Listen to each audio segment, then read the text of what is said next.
सरकारच्या नावानं, रेल्वे प्रशासनाच्या नावानं या जुळे सोलापूरला जोडणारा मुख्य मार्ग म्हणजे हा आसरा रेल्वे ब्रिज गेल्या अनेक वर्षापासून जवळपास 5-6 वर्षापासून आसरा ब्रिज रुंदीकरणासाठी संभाजी ब्रिगेडच्या वतीने विविध आंदोलन करण्यात आली।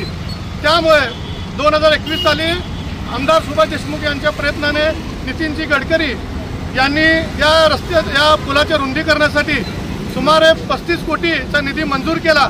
2021 पासून हा निधी मंजूर असताना सुद्धा या आसरा पुलाचे रुंदीकरणाचे काम रखडलेले होते।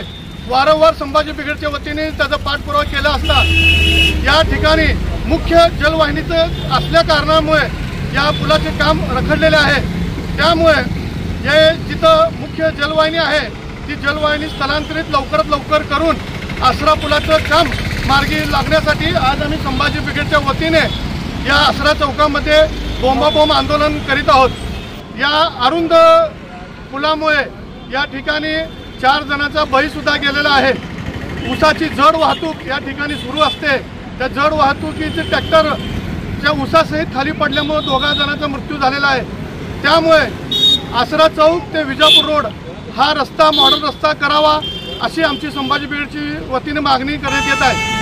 आगामी काळामध्ये जर आपण तात्काळ हालचाल करून आसरा ब्रिज रुंदीकरणाचं काम हाती न घेतल्यास संभाजी ब्रिगेडच्या वतीनं रस्ता रोको आंदोलन करून आणि तीव्र आंदोलन करण्याचा इशारा आम्ही या ठिकाणी देतो। आसरा पुलावरती नेहमी वारंवार ॲक्सिडेंट होत असतात। रस्ता रुंदीकरण कमी असल्यामुळे आजपर्यंत करतो म्हणून गेले 4 वर्ष झाले नादी लावले।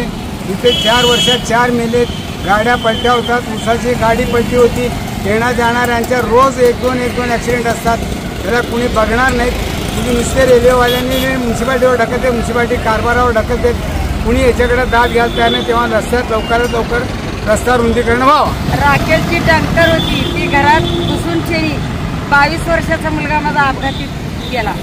म्हणजे रोड बारीक आहे म्हणून, रोड मोठा नाही म्हणून या रोडमुळे घरात गाडी घुसलेली। आम्हाला भीती आहे की ऊसाचे ट्रॅक्टर चालतात, वाहन चालतात, त्याच्यामुळे गाड्या घरात घुसते ती।